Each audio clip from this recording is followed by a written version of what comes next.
Apocalipse, capítulo 9. Hoje nós vamos estudar dos versos 1 a 12.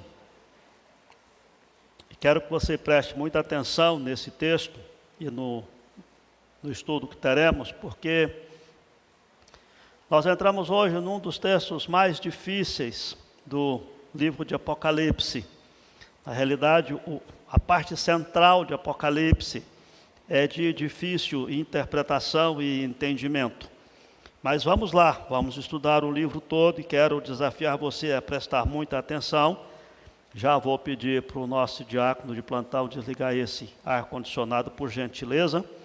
Apocalipse, capítulo 9, de 1 a 12. Eu vou ler o texto, para que os irmãos de casa também escutem bem a leitura. E você preste atenção aí, acompanhado na sua Bíblia. O quinto anjo tocou a trombeta, e vi uma estrela caída do céu na terra, e foi-lhe dada a chave do poço do abismo. Ela abriu o poço do abismo, e subiu fumaça do poço, como fumaça de grande fornalha, e com a fumaceira saída do poço, escureceu-se o sol e o ar. Também da fumaça saíram gafanhotos para a terra, e foi-lhes dado poder como o que tem os escorpiões da terra. E foi-lhes dito que não causassem dano à erva da terra, nem a qualquer coisa verde, nem a árvore alguma, e tão somente aos homens que não têm o selo de Deus sobre a fronte.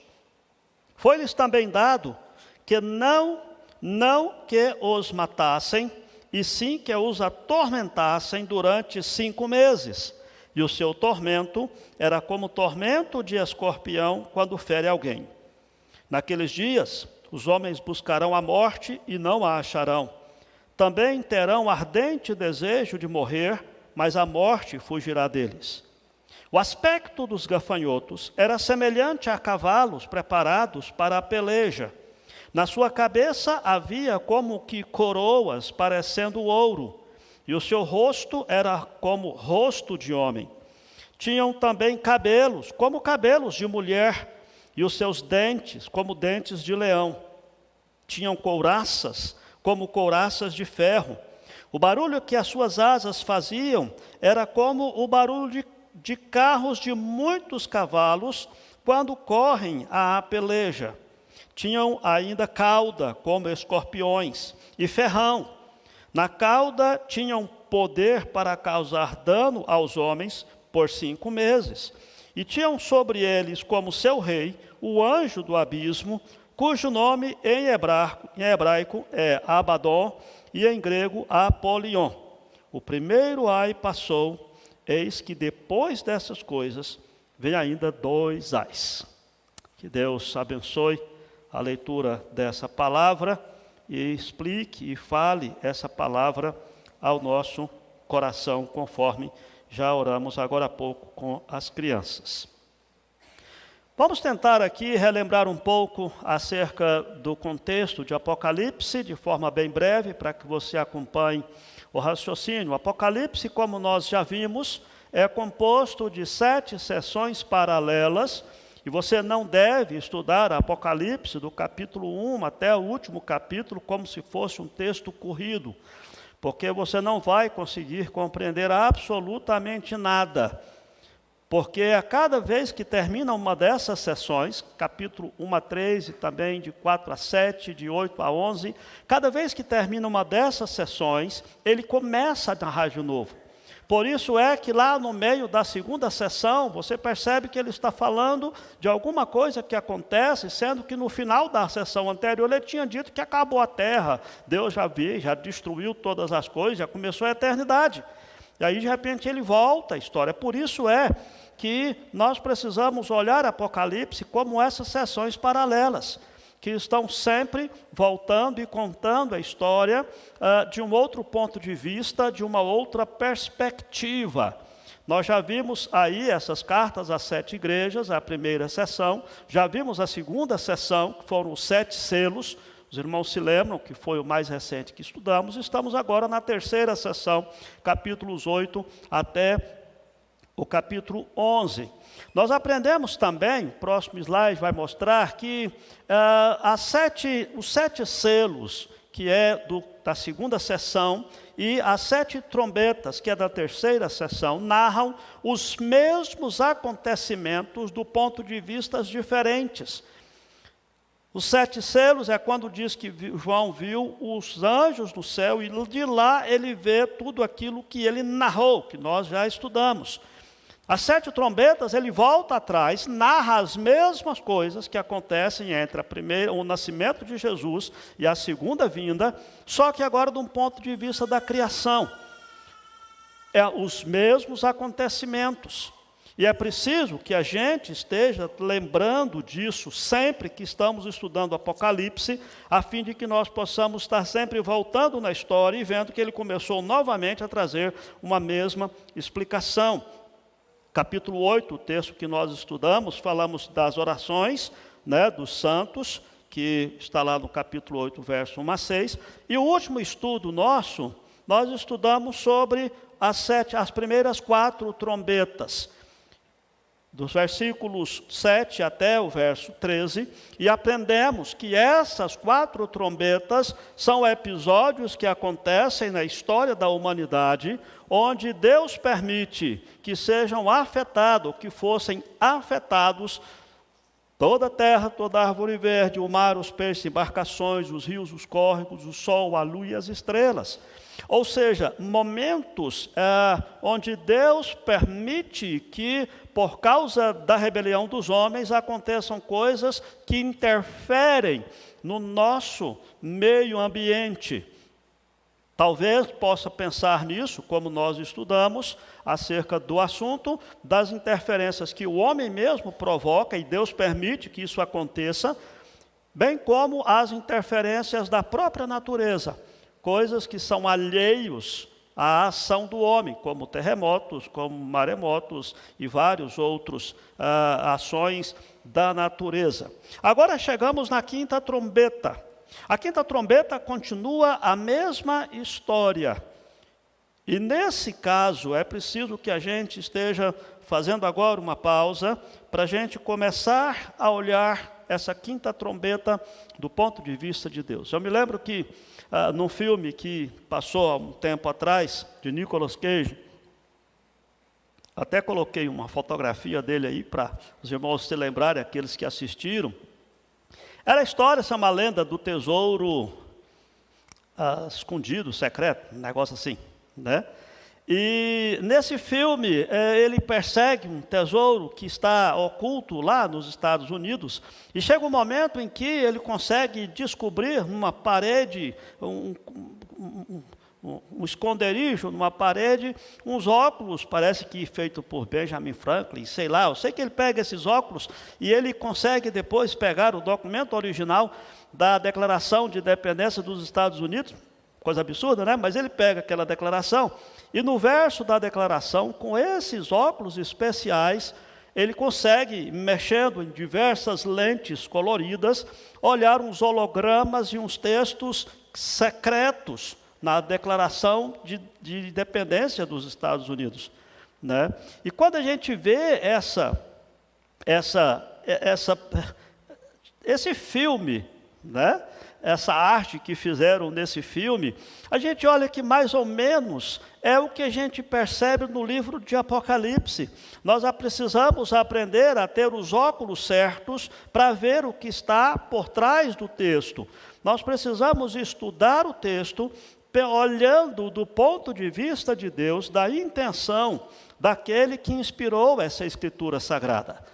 E quando nós olhamos dessa forma, a gente vai perceber então que com as lentes dos 7 selos, nós vimos Deus guardando os seus servos de passar pela grande tribulação da terra e chegar em segurança ao céu.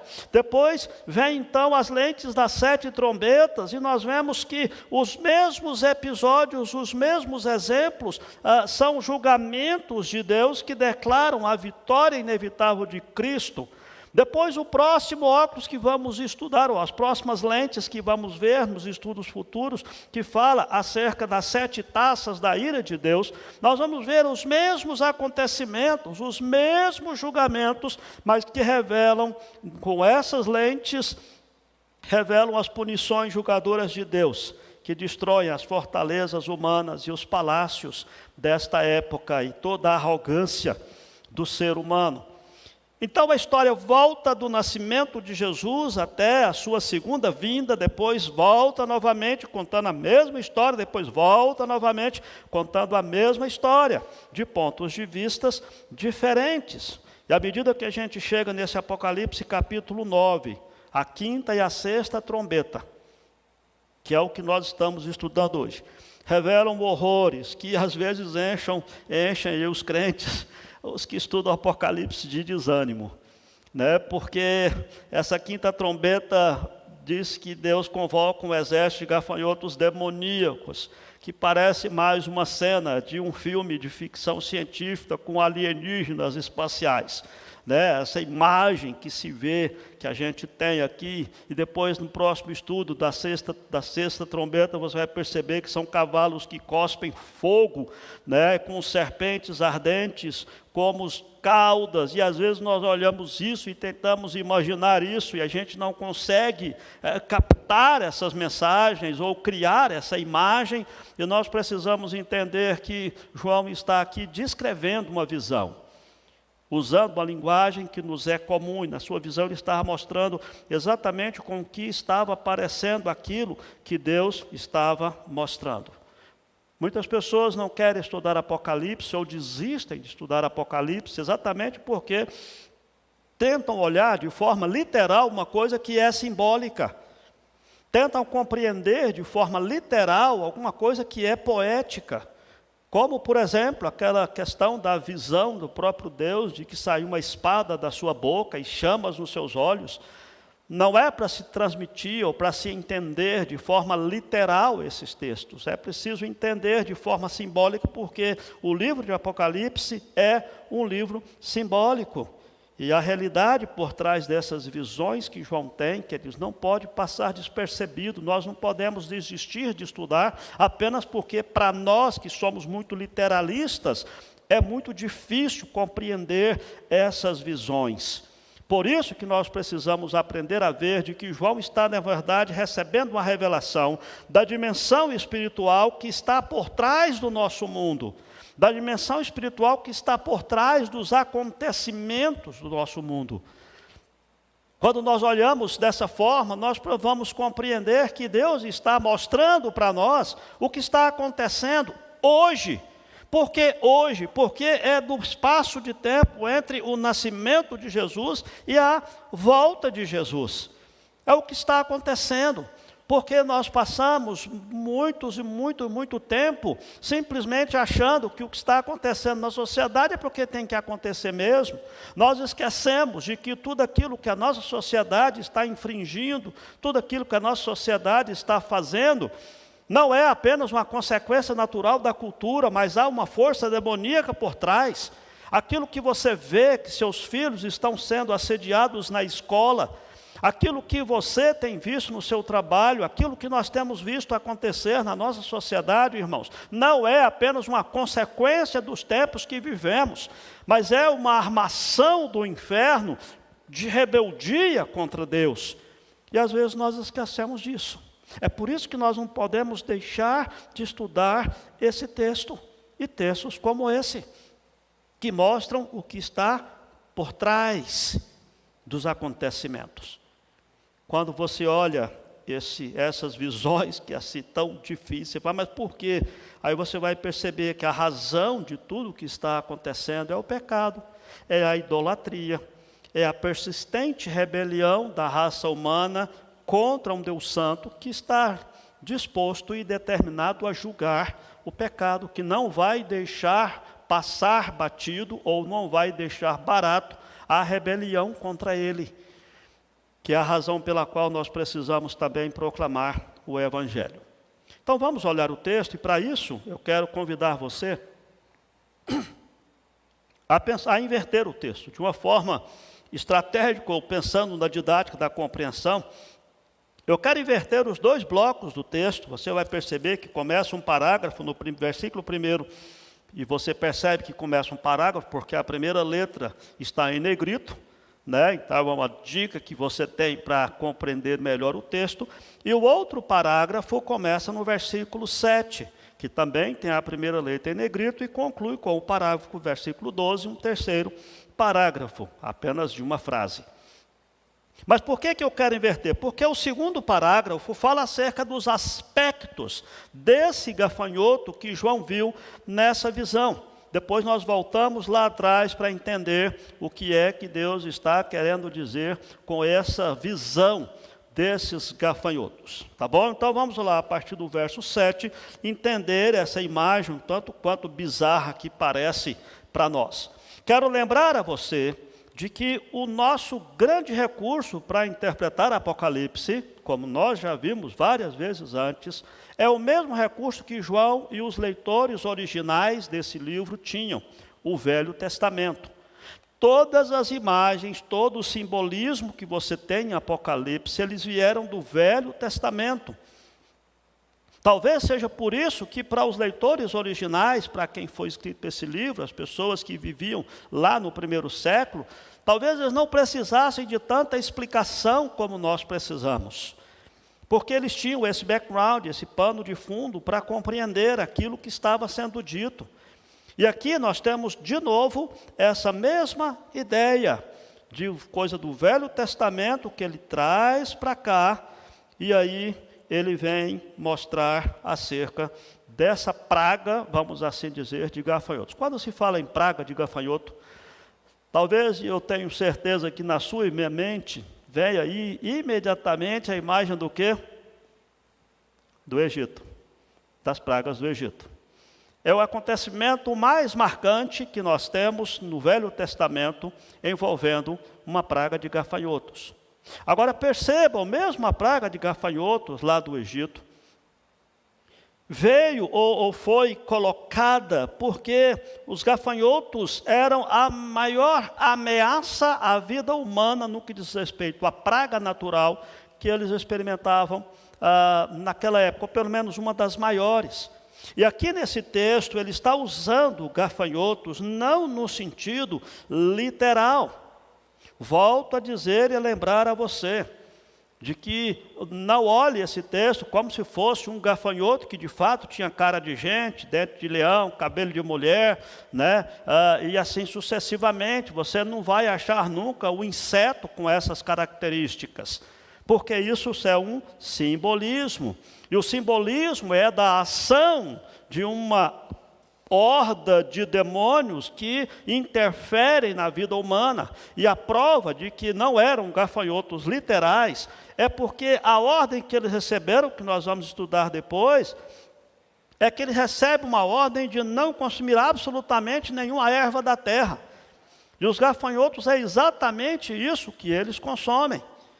Portanto, aqui está falando de forma simbólica, não de forma literal. A ideia é que Deus permitiu e permite que o próprio diabo solte uma horda de demônios que são como gafanhotos. Outra coisa também que nos leva a entender que não são literais é que a palavra como é usada aqui 8 vezes. É como isso, é como aquilo, porque João estava vendo e na sua visão ele dizia, para que vocês entendam, tinha um rosto como de homem, tinha um cabelo como de mulher. E nessa descrição, essas imagens que vêm, tanto lá de Êxodo, quanto de Joel também, quando fala acerca do julgamento de Deus sobre os homens, também usa essa imagem do uso de gafanhotos, de ferramentas, de instrumentos. E as características desses gafanhotos, as características desses instrumentos de Deus, vem aqui a partir do verso 7. O aspecto dos gafanhotos era semelhante a cavalos preparados para a peleja, que vinham para guerrear.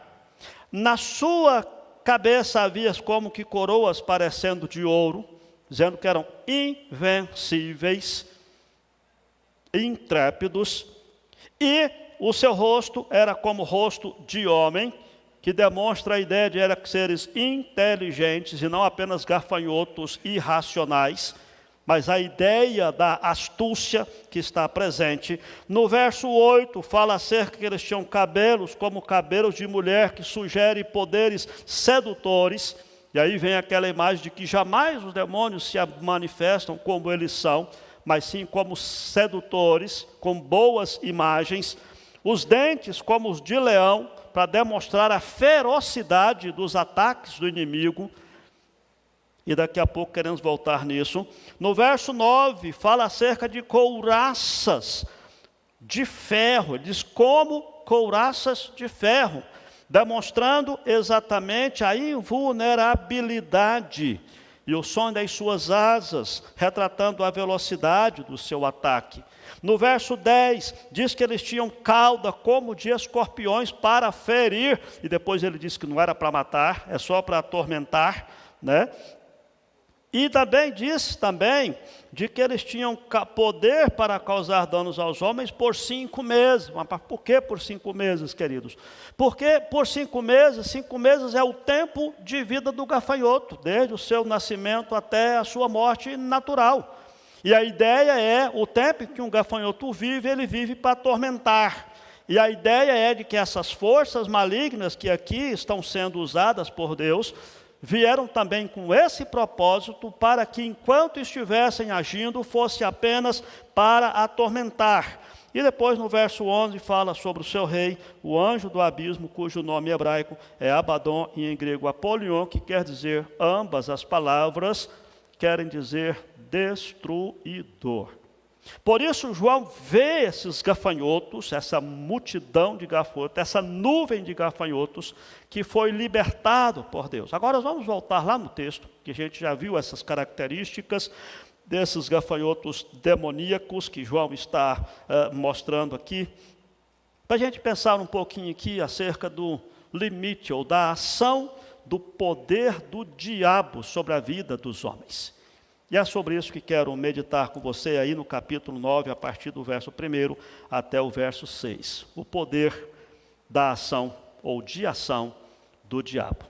Porque o que João está mostrando aqui é que nesse período, enquanto a história voltou, porque lá no capítulo 6 falou que Deus destruiu tudo, a lua caiu, o sol também, tudo foi destruído. Agora ele volta a contar a mesma história, que enquanto isso não acontece, há um tempo em que Deus concede poder ao diabo.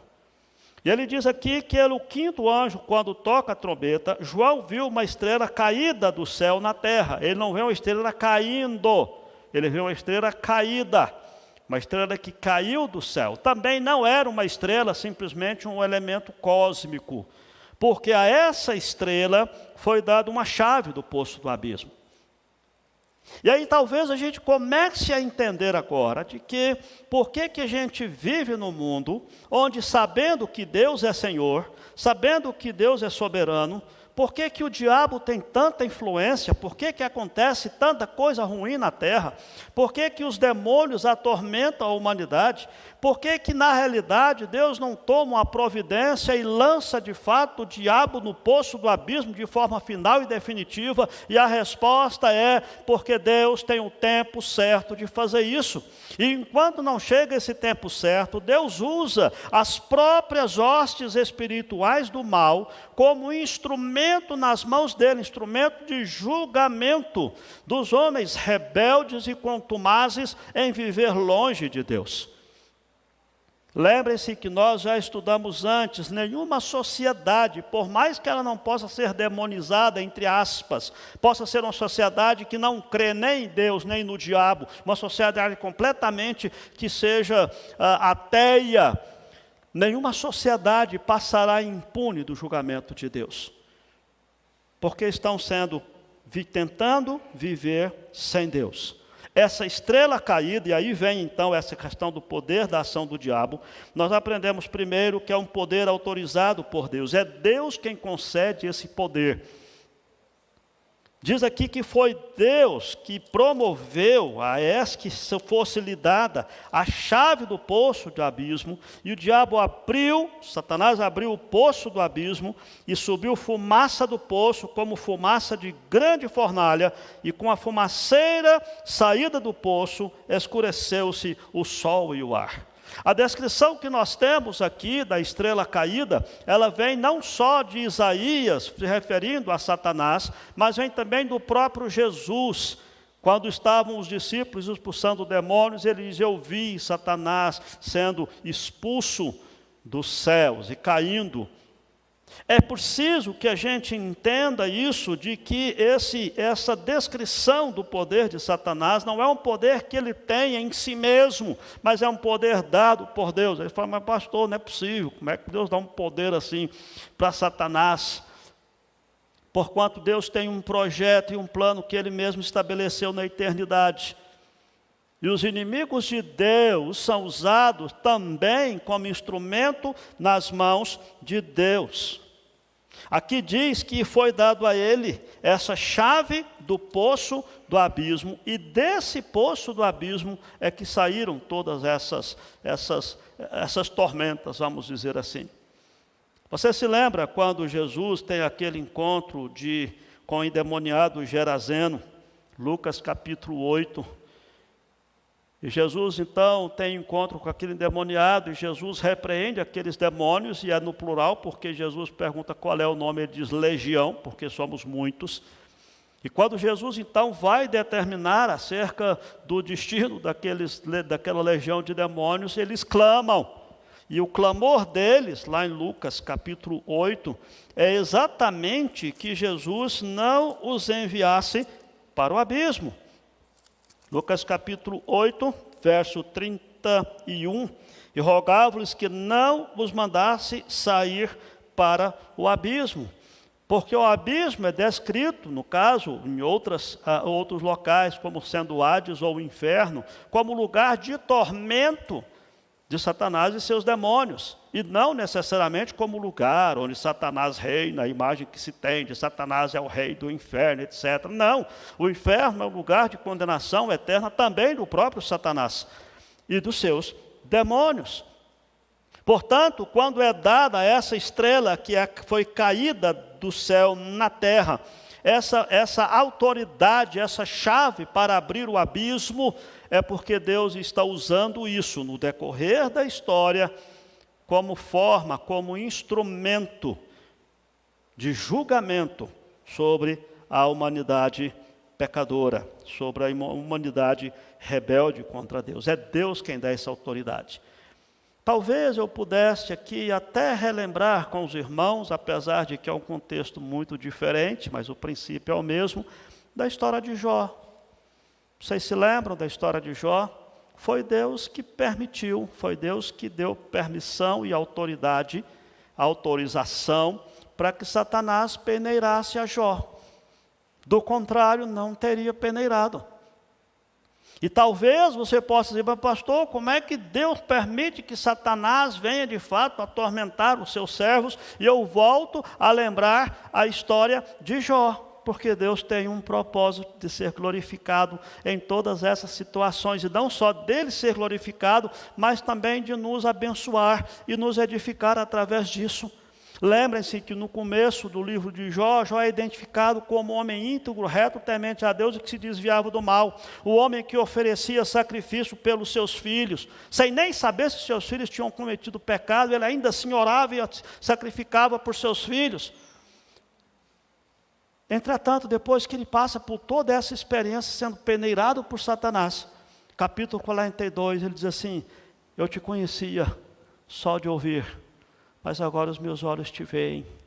Eu tive uma experiência mais perto com o Senhor, porque o Senhor esteve comigo. E essa é a ideia.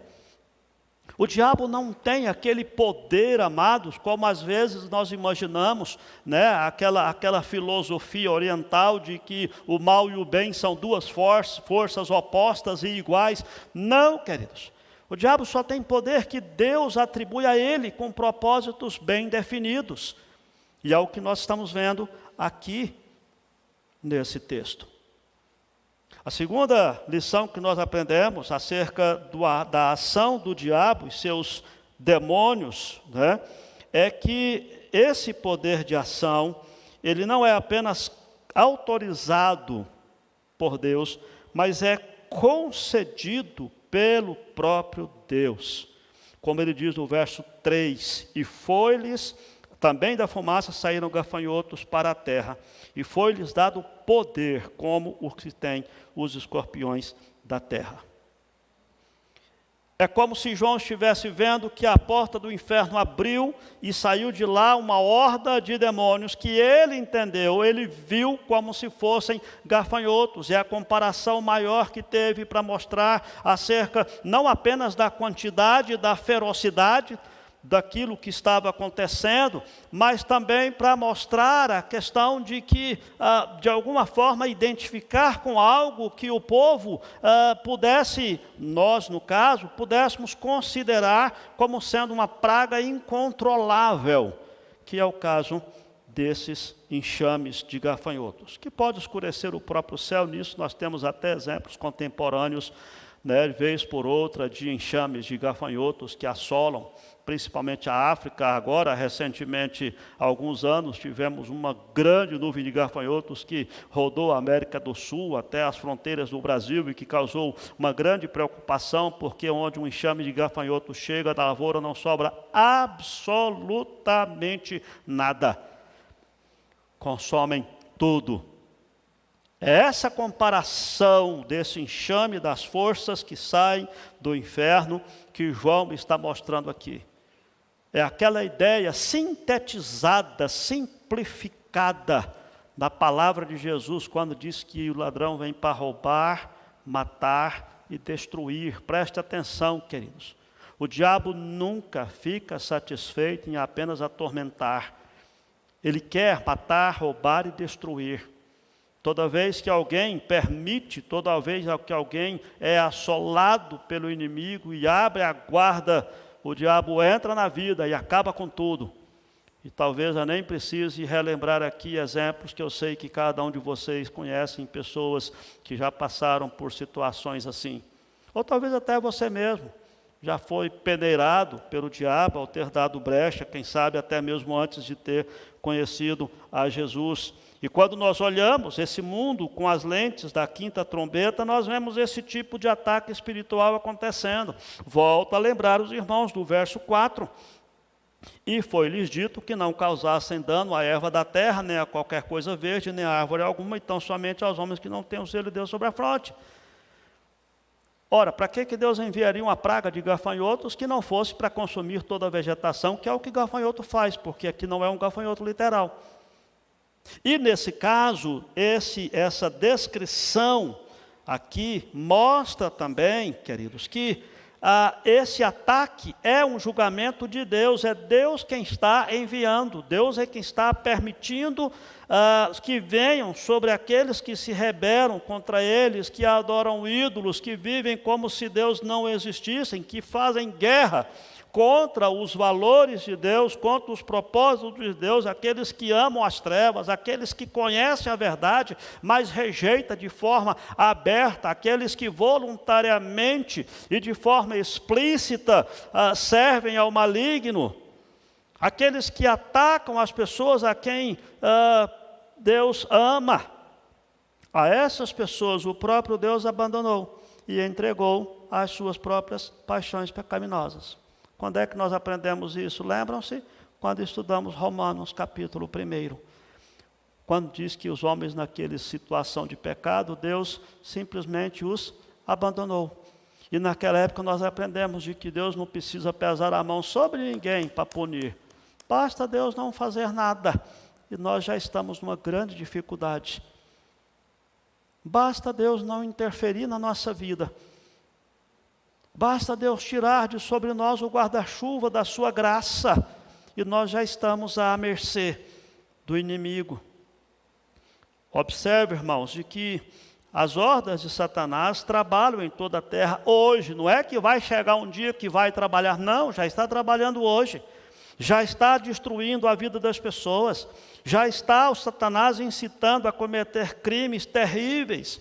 já está tornando a vida miserável para milhões de pessoas, não apenas com a injustiça social, mas também com a cadeia, com a escravidão das falsas religiões.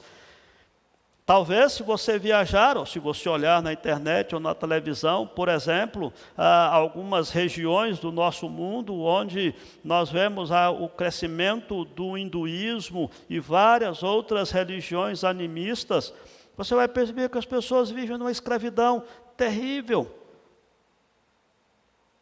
É o motivo pelo qual nós precisamos orar e trabalhar para que possamos evangelizar. E não apenas lá, mas aqui também.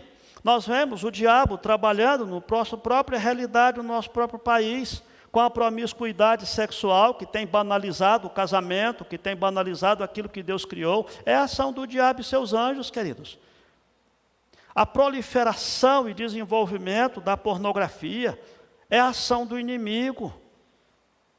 O racismo, o desprezo entre as pessoas, essa questão da nossa cultura que a gente está vendo de drogas, de álcool, são coisas perniciosas, são influências destrutivas, mas a maioria dessas coisas são zelosamente protegidas por lei e encorajadas em nossa sociedade, e agora estão sendo até impostas de forma, violenta às nossas crianças, aos nossos filhos. Não pensem que simplesmente é porque, o país é porque fulano de tal, é de tal partido, de tal governo, mas é porque a universidade... Não, queridos, essa é uma ação orquestrada do inferno para acabar com tudo aquilo que Deus criou, uma ação de rebeldia contra aquilo que Deus estabeleceu. Nós precisamos lembrar disso para não ficarmos inocentes com relação a isso.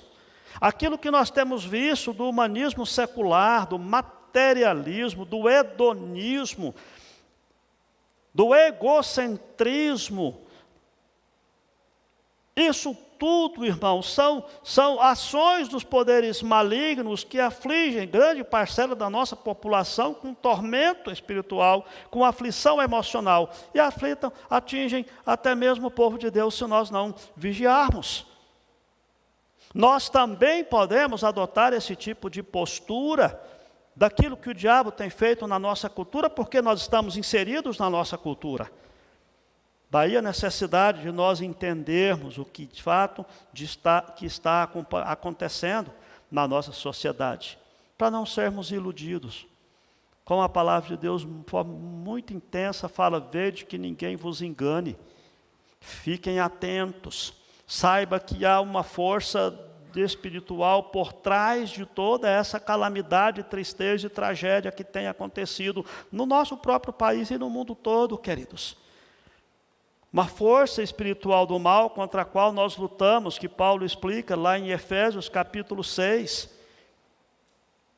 E isso a Bíblia está repleta, não é só aqui, nem só lá com Paulo.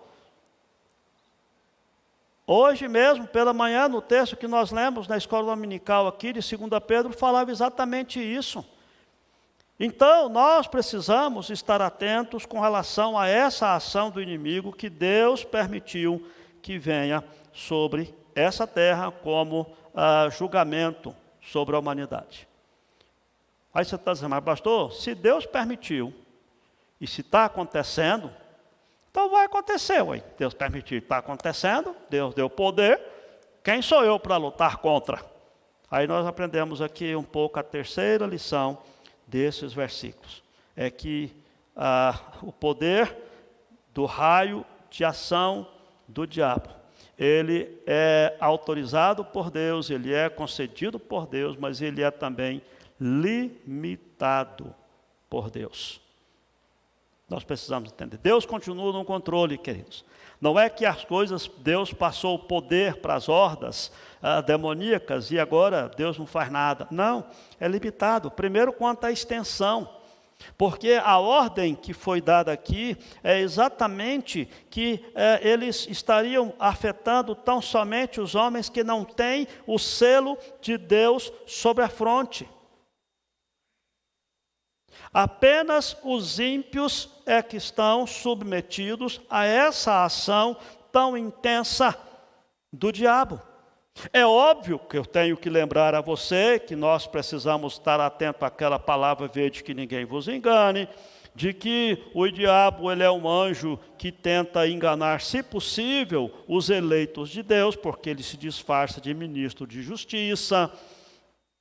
Aí vem aquela questão do nosso zelo. Mas o que nós vemos nesse texto, amados, é que durante esse período, enquanto não vem o dia do grande julgamento, ele está falando de uma ação desses demônios que saem do abismo, que afligem não todas as pessoas, mas aqueles que Deus quer julgar por causa da rebelião. E Deus usa o mal para julgar aqueles que gostam, que querem se entregar ao pecado. É óbvio que nós não temos como parar essa praga. A própria descrição dos gafanhotos como sendo com capacete de ferro, etc. e tal, né? Com couraça de ferro. Mas nós estamos livres enquanto praticamos um estilo de vida piedosa no poder do Espírito Santo. Lembram-se no Êxodo, quando veio lá o anjo da morte, tirou o primogênito de cada casa do Egito, exceto daqueles que estavam protegidos com o sinal de Deus nos umbrais das portas. É o que está dizendo aqui. Aqueles que têm o selo de Deus, aqueles que estão marcados com o selo de Deus sobre a fronte, estão livres, estão isentos. Dessa ação, Deus limitou a extensão da ação do diabo e seus anjos. Talvez seja por isso que, quando um amigo seu vier falar para você, rapaz, eu estou preocupado porque uma pessoa fez um trabalho de macumba contra mim. Se o seu amigo de fato não tem a Jesus, ele precisa se preocupar mesmo. Mas você não. Se você souber que alguém fez um trabalho de macumba contra você lá na encruzilhada, continue vivendo na presença de Deus e dormindo tranquilo, porque você é protegido por Deus. Você não tem que fazer nada no sentido de, nossa, eu vou fazer uma campanha para quebrar as coisas, aquela questão de maldição hereditária, um monte de baboseira que a gente já ouviu por esse período afora aí que a gente é crente, né? Tem que fazer umas campanhas, etc., porque alguém fez um trabalho de macumba. Não tem, queridos. Você precisa viver a vida cristã normalmente, consagrando a sua vida na palavra, os exercícios devocionais e pronto. Confie na proteção que você tem. Porque a própria palavra mostra isso.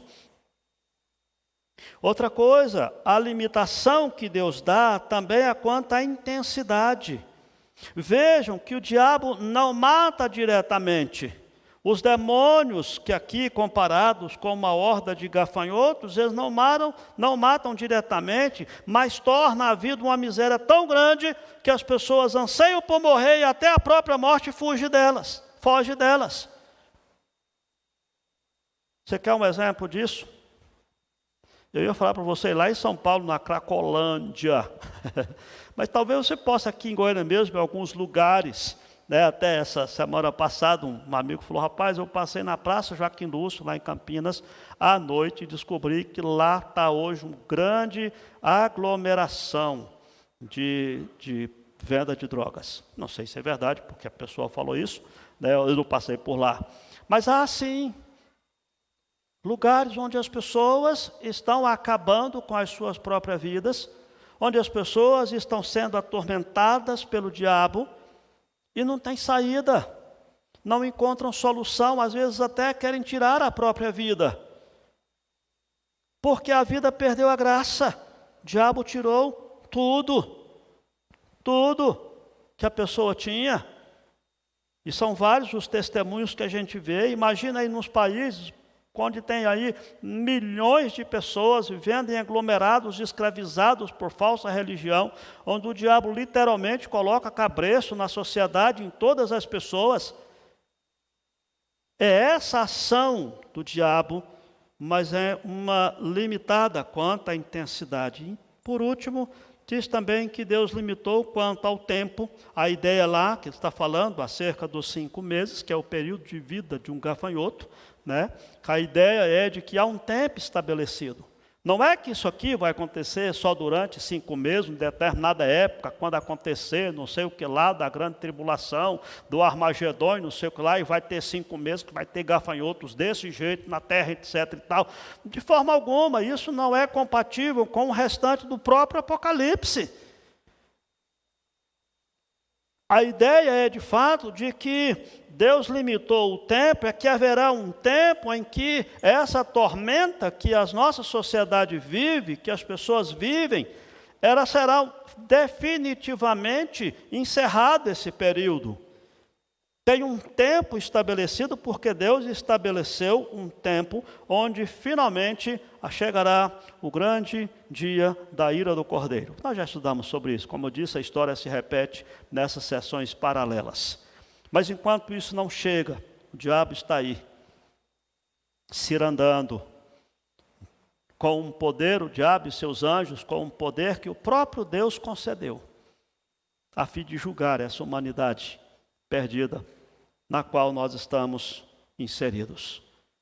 Olhar esse texto com literalidade é impossível de acontecer.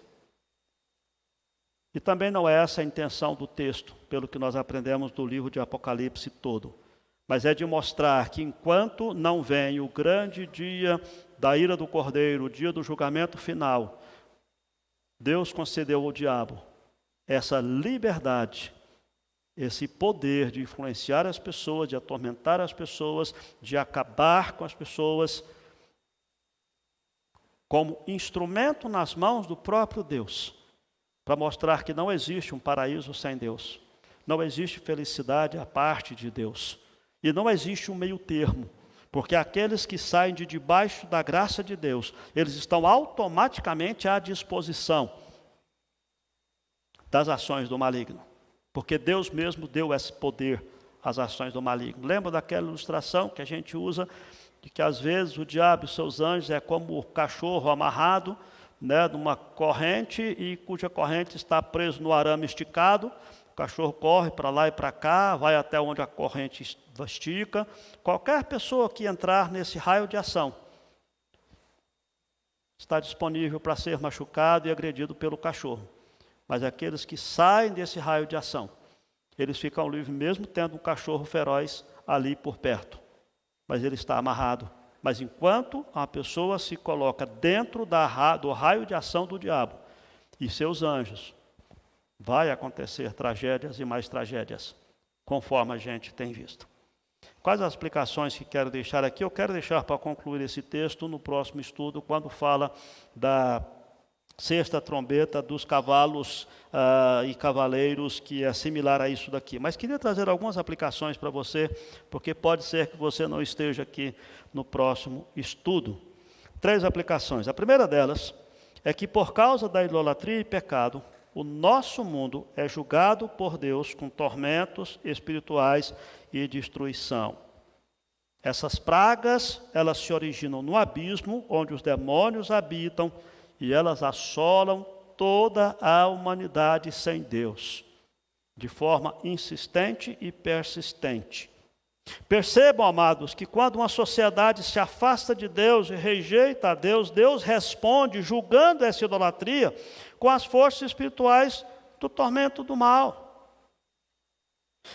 Vejam que os pecados que as pessoas tanto anseiam se tornam o julgamento de Deus sobre eles. Romanos capítulo 1, no verso 24, Paulo fala exatamente isso. Olha só o que Paulo fala, Romanos capítulo 1, verso 24.